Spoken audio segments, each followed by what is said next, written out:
K9 TV బులెటిన్ల ముందుగా headlines. పతన మంచున ప్రపంచం వాతావరణ మార్పులపై మేల్కొనాలని పోప్ ఫ్రాన్సిస్ పిలుపు.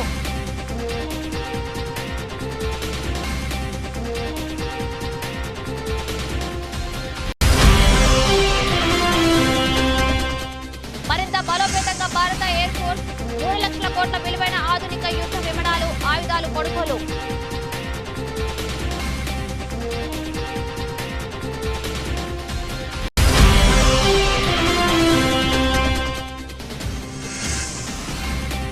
ఢిల్లీకి సీఎం జగన్ ముఖ్యమంత్రి హసీనా పర్యటనపై సర్వత్రా ఉత్కంఠ.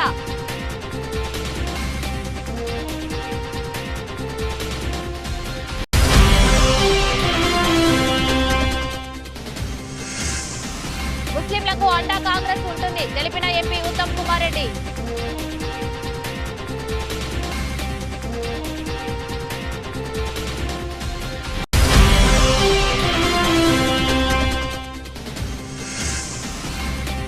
నేటి నుంచి క్రికెట్ మెగా టోర్నీ తొలి పోరులో కేవీఎస్ ఇంగ్లాండ్ టీ.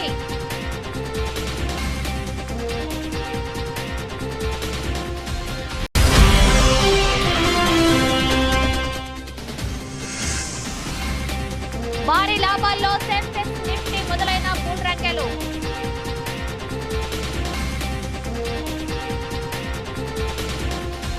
పర్యావరణ మార్పులతో ప్రపంచం కుప్పకూలుతున్నదని రానున్న సంక్షోభాన్ని తప్పించేందుకు మార్పులకు సిద్ధం కావాలని వాతావరణ మార్పులను నిరాకరించే వారికి రాజకీయ నేతలకు పోప్ ఫ్రాన్సిస్ విజ్ఞప్తి చేశారు. ఇటీవల కొన్నేళ్లుగా అధిక ఉష్ణోగ్రతలు, కరువు వంటి అసాధారణ వాతావరణ పరిస్థితులు ఏ ఒక్కరూ నిరాకరించలేని వాస్తవమని అన్నారు. కొన్ని దేశాల వ్యాపారుల రాజకీయ శక్తుల స్వల్పకాలిక ప్రయోజనాలను విరమించుకొని ఉన్నత రాజకీయ విలువలతో సరైన సమయంలో స్ఫూర్తిని ప్రదర్శించాలని పోప్ ఫ్రాన్సిస్ కోరారు. దుబాయ్లో వచ్చే నెలలో COP 28 సదస్సు జరగనున్న నేపథ్యంలో పోప్ ఈ వ్యాఖ్యలు చేశారు.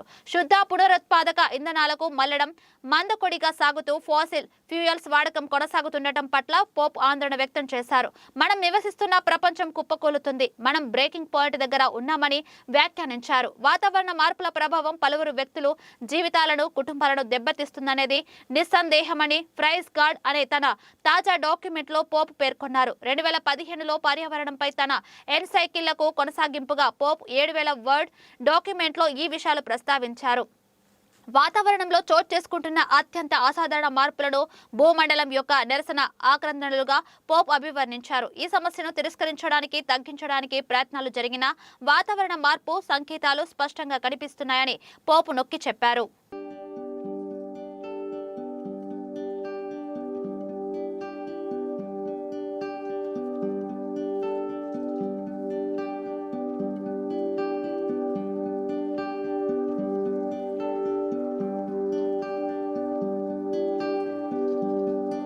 మన పొరుగు దేశమైన చైనా విస్తరణ కాంక్షకు పాకిస్తాన్ మద్దతుతో భారత్ ను అస్థిరపరిచేలా ఇబ్బందులు పెట్టే విధంగా ఏదో ఒక ప్రయత్నం చేస్తూనే ఉంటాయి.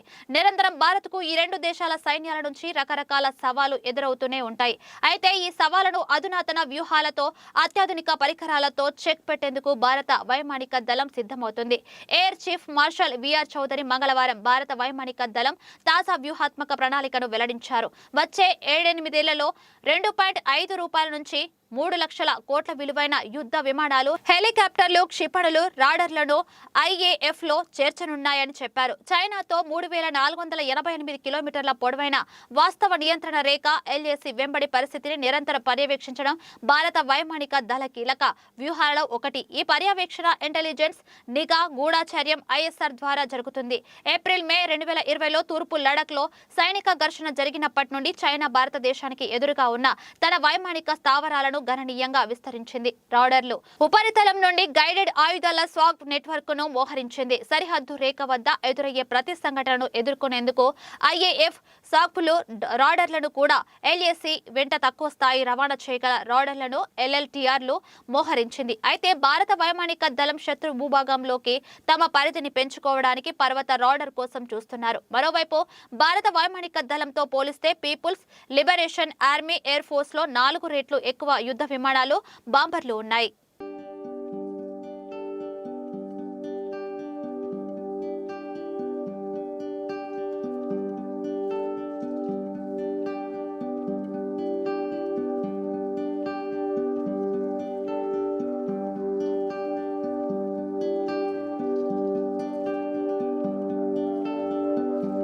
ఏపీ ముఖ్యమంత్రి వైఎస్ జగన్ ఢిల్లీ వెళ్లనున్నారు. 2 రోజుల పాటు అక్కడే ఉండనున్నారు.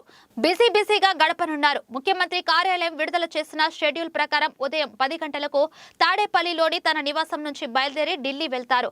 6వ తేదీన వామపక్ష తీవ్రవాదంపై కేంద్ర హోంమంత్రి అమిత్ షా అధ్యక్షతన జరిగే సమీక్షా సమావేశంలో జగన్ పాల్గొంటారు. ఢిల్లీ పర్యటనలో ప్రధాని మోదీ, హోంమంత్రి అమిత్ షా అందుబాటులో ఉన్న కేంద్ర మంత్రులతోనూ జగన్ సమావేశం కానున్నారని సమాచారం. చంద్రబాబు అరెస్టు, టీడీపీతో జనసేన పొత్తు వంటి పరిణామాల నేపథ్యంలో జగన్ ఢిల్లీ పర్యటన హాట్ టాపిక్ గా మారింది. స్కిల్ డెవలప్మెంట్ స్కామ్ కేసులో సెప్టెంబర్ 9న అరెస్ట్ అయిన చంద్రబాబు అప్పటి నుంచి రాజమండ్రి సెంట్రల్ జైల్లో రిమాండ్ ఖైదీగా ఉన్నారు. స్కిల్ స్కామ్ కేసును కొట్టేయాలని చంద్రబాబు వేసిన క్వాష్ పిటిషన్ ను హైకోర్టు కొట్టివేసింది. దీంతో సుప్రీంకోర్టు ఆశ్రయించారు చంద్రబాబు లాయర్లు. దీనిపై వాదనలు విన్న అత్యున్నత ధర్మాసనం ఈ నెల 9వ తేదీకి విచారణ వాయిదా వేసింది.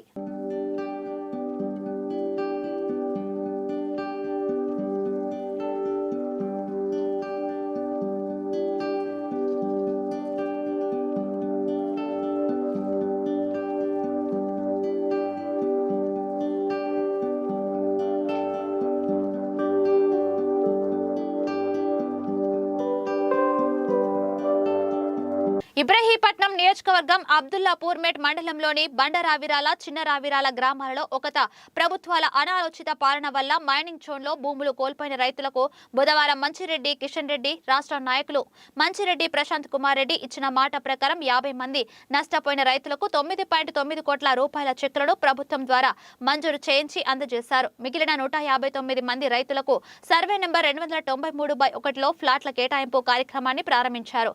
ఈ కార్యక్రమంలో మాజీ సర్పంచ్, మండల భరాసా పార్టీ అధ్యక్షులు కొత్త లావణ్య కిషన్ గౌడ్, రంగారెడ్డి జిల్లా రైతు సమన్వయ కమిటీ అధ్యక్షులు వంగేటి లక్ష్మారెడ్డి, ది బాట సింగారం సహకార సంఘం బ్యాంకు చైర్మన్ లెక్కల విఠల్ రెడ్డి, బండరావిరాల సర్పంచ్ కవాడి శ్రీనివాస్ రెడ్డి, చిన్న రావిరాల సర్పంచ్ సురకంటి వనజ శ్రీనివాస్ రెడ్డి, ఎంపీటీసీ దంతూరి అనిత మహేందర్ గౌడ్, వివిధ గ్రామాల సర్పంచులు, ఎంపీటీసీలు, రైతులు, చెక్కుల లబ్ధిదారులు, సీనియర్ నాయకులు, కార్యకర్తలు తదితరులు పాల్గొన్నారు. నియోజకవర్గంలో ఉన్నటువంటి 468 సర్వే నెంబర్లో మైనింగ్ జోన్ డిక్లేర్ చేసినటువంటి ఆనాడు ఉన్నటువంటి ప్రభుత్వం, కాంగ్రెస్ ప్రభుత్వం 670 ఎకరాలు మైనింగ్ జోన్ కింద ప్రకటించడం జరిగింది. వాటి రైతులకు న్యాయం చేయకుండా వాళ్ళ దగ్గరికి వెళ్ళి భూములు తీసుకోవడం జరిగింది. ఇవాళ గౌరవ ముఖ్యమంత్రి గారితో పదే మాట్లాడిన తర్వాత, ఎన్నో ప్రయాసాలు పడిన తర్వాత మన ప్రభుత్వం, టీఆర్ఎస్ ప్రభుత్వం, కేసీఆర్ గారి ప్రభుత్వం వాళ్ళందరికీ కూడా ఇవాళ ఎకరాకు 7,40,000 రూపాయలు చెల్లించడం జరుగుతూ ఉంది. 50 మంది రైతులకు న్యాయం చేయడం జరిగింది. ఈ రోజు 9,90,00,000 రూపాయలు. మహబూబాబాద్ మున్సిపల్ పరిధిలోని 17వ వార్డుకు విచ్చేసిన ఎమ్మెల్యేకు కౌన్సిలర్ యాళ్ల పుష్పలతారెడ్డి ఆధ్వర్యంలో పాలాభిషేకం చేస్తూ డప్పు చప్పుల నృత్యాలతో ఘన స్వాగతం పలికారు. 17వ వార్డులో ఎమ్మెల్యే బాను శంకర్ నాయక్ 60 లక్షల రూపాయల నిధులతో పలు అభివృద్ధి పనులకు శంకుస్థాపన చేశారు. ప్రతి వార్డులో అవసరమైన అన్ని సదుపాయాల కల్పనకు కృషి చేస్తానని హామీ ఇచ్చారు. అనంతరం డీజిల్ మరియు మెకానిక్ వర్కర్స్ కు 15 ఎకరాల స్థలం ఆటో నగర్ కోసం అందించిన ఎమ్మెల్యే శంకర్ నాయక్, దీని సాధన కోసం నిరంతరం స్పందించిన యూత్ అధ్యక్షులు Yalla Muralidhar Reddy, municipal chairman Rammohan Reddy, vice chairman MD ఫరీద్లను అభినందిస్తూ మెకానిక్లను ఏర్పాటు చేసిన సభలో ఎమ్మెల్యే మాట్లాడుతూ నిరంతరం ప్రజల కోసం పనిచేసేవారని గుర్తించి ఓటు వేయాలని తెలిపారు. ఇలా చాలా అంతా మంచి అరేంజ్మెంట్ చేసిన ఆటో నగర్ కార్మికులకు, కర్షకులకు, ఇక్కడ చేసిన గౌరవ పెద్దలు చైర్మన్ గారు, వైస్ చైర్మన్ గారు, గౌరవ తమ్ముడు లాల మురళి గారు, వెంకన్న గారు, కొండ్రయ్య గారు, భాషా క్యాబాయి, ప్రముఖ పుణ్యక్షేత్రమైన కాణిపాకం శ్రీ వరసిద్ధి వినాయక స్వామివారి దేవస్థానం కాణిపాకంలో వినాయక స్వామివారి వార్షిక ప్రత్యేక ఉత్సవాలలో భాగంగా నేడు కామధేను వాహనంపై మాడ వీధులలో స్వామివారు విహరించారు. కామధేను వాహనం ఉభయదారుడు కాణిపాకం నాయి బ్రాహ్మణ వంశస్థులు ఉభయం తీసుకురాగా స్వామివారి మూల విరాట్కు సుగంధ పరిమళ ద్రవ్యాలతో అభిషేకించారు. అనంతరం చామంతి, మల్లె, జాజి తదితర విదేశీ పరిమళ పుష్పాలతో అలంకరించి భక్తులకు స్వామివారి దర్శన భాగ్యం కల్పించారు. భక్తులకు స్వామివారి స్వామివారి తీర్థ ప్రసాదాలు పంచామృతం పంచిపెట్టారు. అనంతరం అలాగే స్వామివారి అమ్మవార్ల ఉత్సవ విగ్రహాలను సర్వంగా సుందరంగా అలంకరించి శాస్త్రోక్తంగా పూజలను నిర్వహించి మరొకసారి ధూప దీప నైవేద్యాలు సమర్పించి అనంతరం వివిధ రకాల సుగంధ పరిమళ పుష్పాలతో అలంకరించి స్వామివారిని కామధేను వాహనంపై ఉంచి కాడిపాటం గ్రామ మాడవీధులలో వివిధ రకాల వాయిద్యాలతో పురవీధుల గుండా ఊరేగించారు.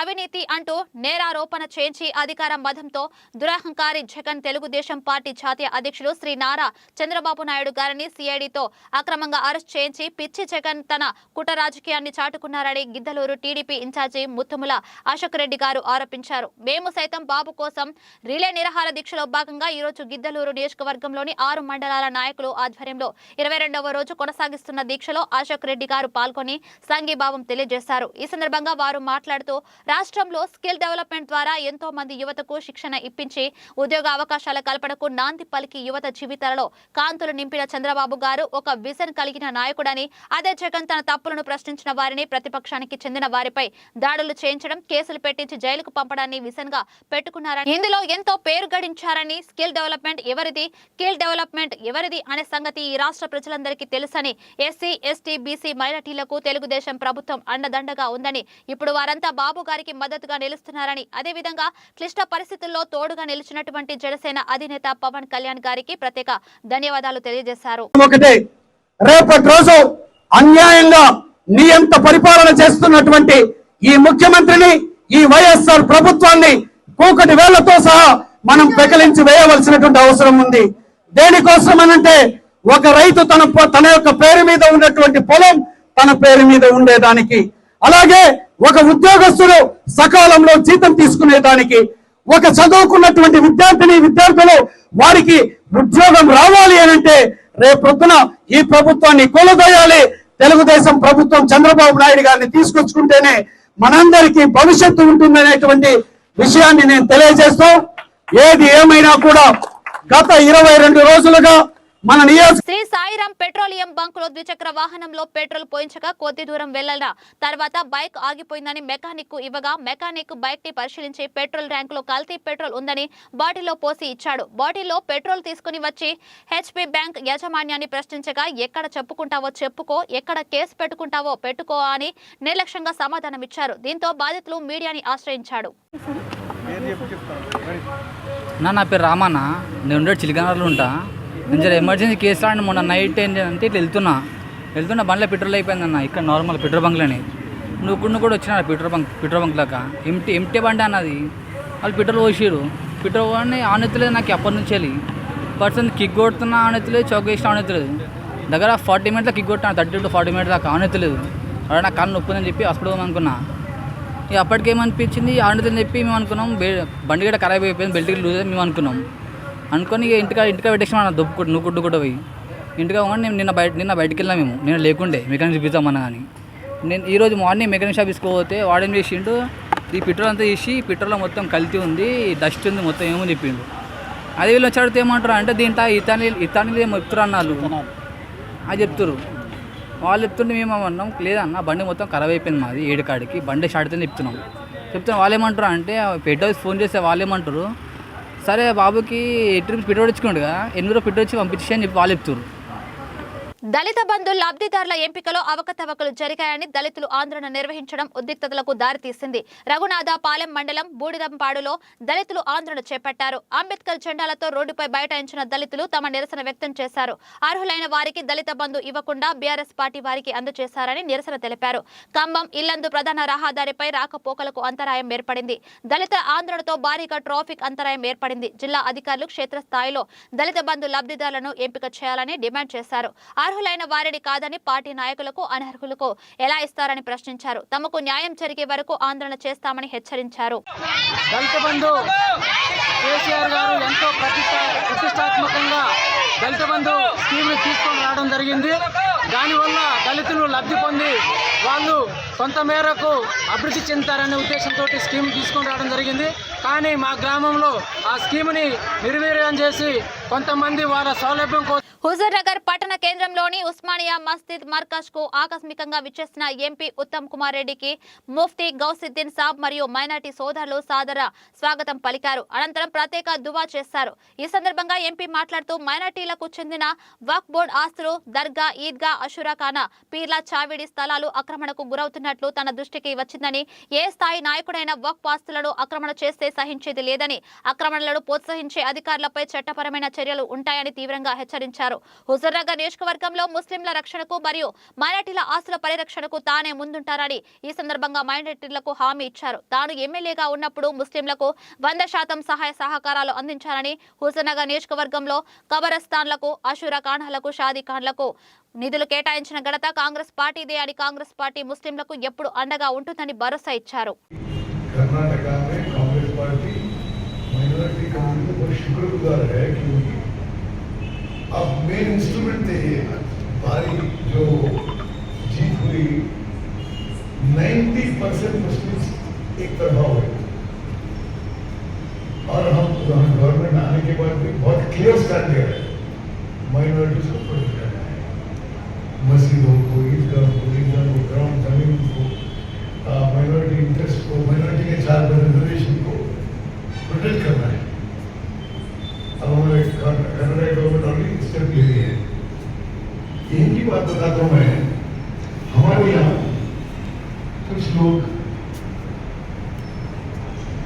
कुछ लोग ऐसा बोलते हैं कि हम सेक्युलर है, कुछ लोग बोलते हैं हम इंडिया के साथ है, मोदी जी की गवर्नमेंट में उनकी ऑपरेशनिस्टिक है, जिस दिन क्या चलेगा उस दिन ऐसा. अब कल आपको मालूम है मोदी जी की स्पीच किया थी दिल्ली हैदराबाद में थी. मैं कोई ये आए थे आपकी चीफ मिनिस्टर. అంతరిక్ష పరిశోధన రంగంలో యువత తమ సత్తా చాటాలని డీసీపీ 2K ఆనంద రెడ్డి అన్నారు. వరల్డ్ స్పేస్ వీక్ లో భాగంగా షార్, ఇస్రో, రఘు విద్యా సంస్థలు సంయుక్తంగా గురువారం ఉదయం ఆర్కే బీచ్ కాళీమాత విగ్రహం వద్ద నిర్వహించిన స్పేస్ వాక్ అవగాహన ర్యాలీని ఆయన జెండా ఊపి ప్రారంభించారు. ఈ సందర్భంగా డీసీపీ ఆనందరెడ్డి మాట్లాడుతూ భారతీయ అంతరిక్ష పరిశోధనలతో ప్రపంచంలోనే అగ్రగామిగా దేశంగా నిలుస్తూ అద్భుత విచారణ సాధిస్తుందని అన్నారు. భవిష్యత్తులో దీనిని మరింత అభివృద్ధి చేసి ముందుకు నడిపించే విధంగా యువతరం ఈ రంగంలో రాణించాలని ఆకాంక్ష వ్యక్తం చేశారు. విద్యార్థుల్లో అంతరిక్ష పరిశోధనలపై అవగాహన పెంచే విధంగా ఇటువంటి ర్యాలీని నిర్వహించడం పట్ల సంతోషం వ్యక్తం చేశారు. ఇటీవల కాలంలో చంద్రయాన్ విజయం భారతీయులో కొత్త శక్తిని, అంతరిక్ష పరిశోధనలపై యువతలో ఆసక్తిని కలిగించాయని అన్నారు.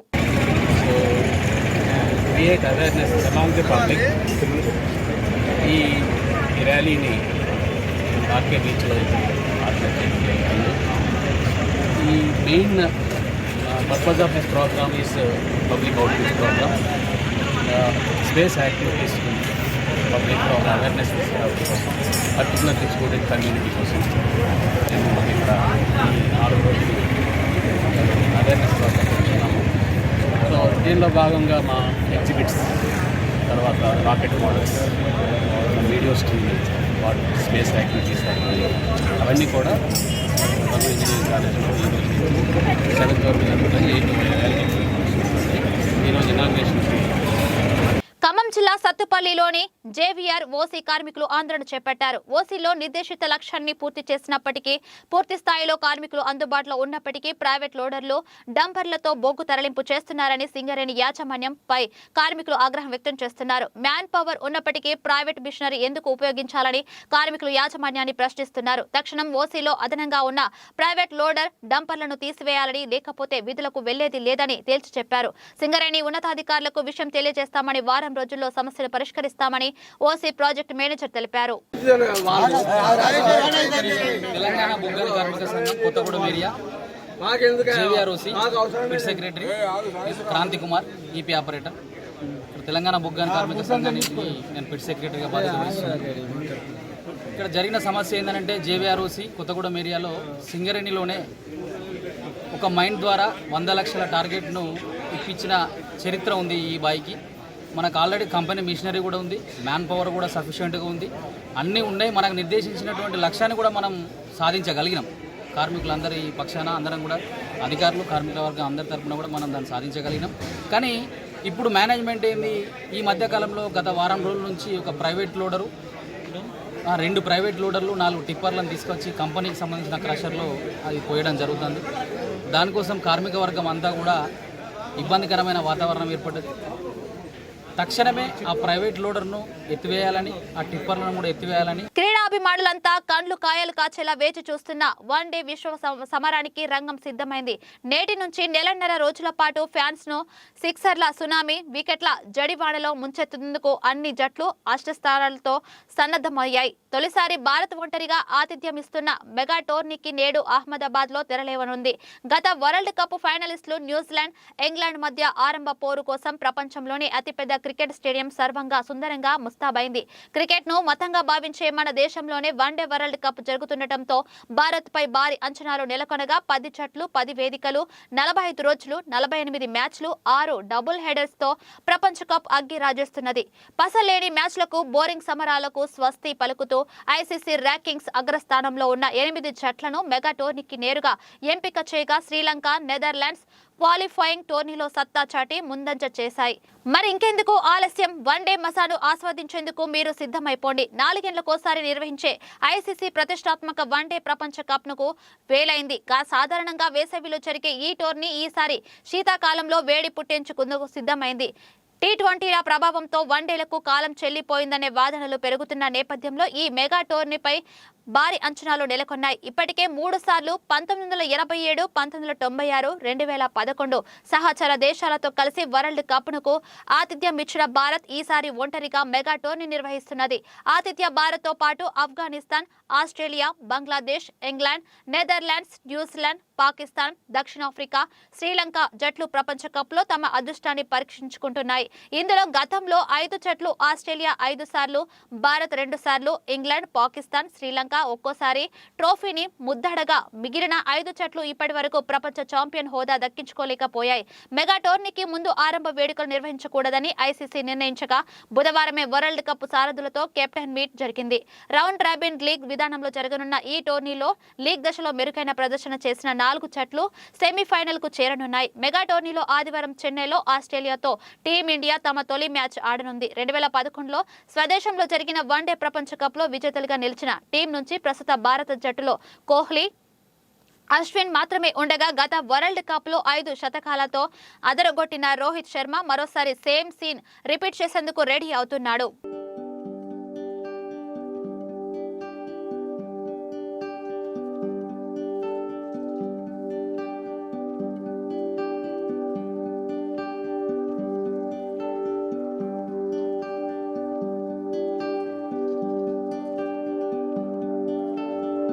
వరుస నష్టాలకు దేశీయ స్టాక్ మార్కెట్లలో బ్రేక్ పడింది. ప్రధానంగా అంతర్జాతీయ మార్కెట్లు సానుకూలంగా ఉండటం దీనికి కారణంగా నిలిచింది. ఉదయం 9:16 సమయంలో బెంచ్ మార్క్ సూచి సెన్సెక్స్ 308 పాయింట్ల లాభంలో ఉండగా మరో కీలక సూచి నిఫ్టీ 87 పాయింట్ల మేర లాభంతో ఇంట్రాడేలో కొనసాగుతున్నాయి. ఇదే క్రమంలో నిఫ్టీ బ్యాంక్ సూచి 220 పాయింట్లు, నిఫ్టీ మిడ్ క్యాప్ సూచి 278 పాయింట్ల మేర లాభాలతో ట్రేడింగ్ కొనసాగిస్తున్నాయి. గ్లోబల్ క్రూడ్ ఆయిల్ ధరల పతనం, యుఎస్ ట్రెజరీ దిగుబడుల్లో నెలకొన్న కొంత స్థిరత్వం ట్రేడర్లను కొంత ఊపిరి పీల్చుకొనిస్తున్నాయి. దీనికి తోడు ఆసియా, అమెరికా మార్కెట్లు రికవరీ కారణంగా సానుకూల సంకేతాలను ఇస్తున్నాయి. దీంతో నేడు ప్రారంభ ట్రేడుల్లో మార్కెట్లు స్థిరమైన లాభాలను నమోదు చేసే అవకాశం ఉందని నిపుణులు అంచనా వేస్తున్నారు. ఏదేమైనా ప్రపంచ ఆర్థిక సంక్షోభం పెట్టుబడిదారులను క్రమంగా లాభాల స్వీకరణ వైపు నడిపిస్తుందని వారు అంచనా వేస్తున్నారు. ఎన్ఎస్ఈలో Asian Paints, BPCL, TCS, Infosys, HDFC Bank, Tata Motors, Bajaj Finance, doctor Reddy's, Maruti, ICICI Bank, HCL Tech, Wipro, UltraTechs cements, Hero Motors, Tata Steel, UPL, Adani Enterprises, LTIM, Adani Ports, LT కంపెనీల షేర్లు లాభాల్లో కొనసాగిస్తూ ఇంట్రాడేలో టాప్ గెయినర్లుగా ఉన్నాయి.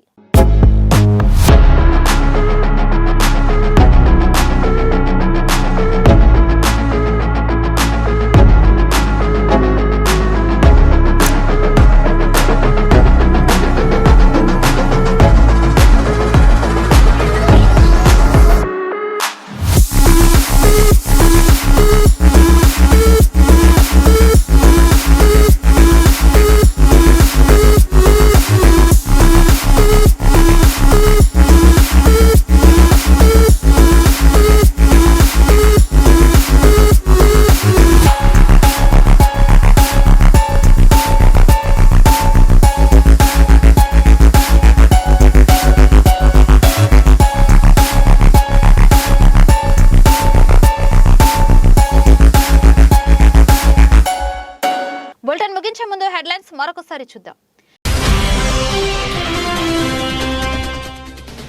పతనం అంచున ప్రపంచం వాతావరణ మార్పులపై మేల్కొనాలని పోప్ ఫ్రాన్సిస్ పిలుపు.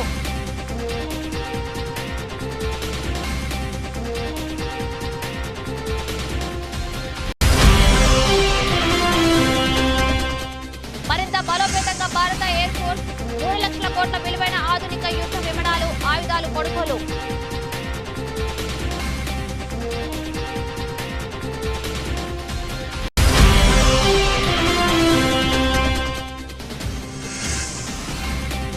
ఢిల్లీకి సీఎం జగన్, ముఖ్యమంత్రి హసీనా పర్యటనపై సర్వత్రా ఉత్కంఠ.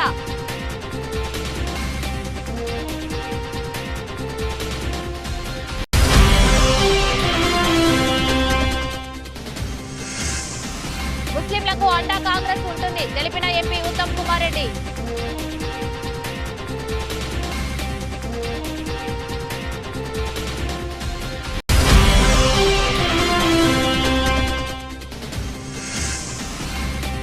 నేటి నుంచి క్రికెట్ మెగా టోర్నీ తొలి పోరులో కేవీఎస్ ఇంగ్లాండ్ టీ.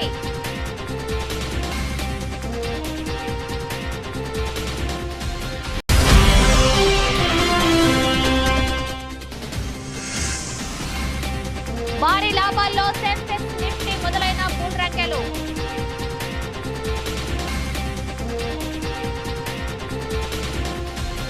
ఇవి ఇప్పటి వరకున్న అప్డేట్స్. మరిన్ని అప్డేట్స్ కోసం చూస్తూనే ఉండండి K9 న్యూస్.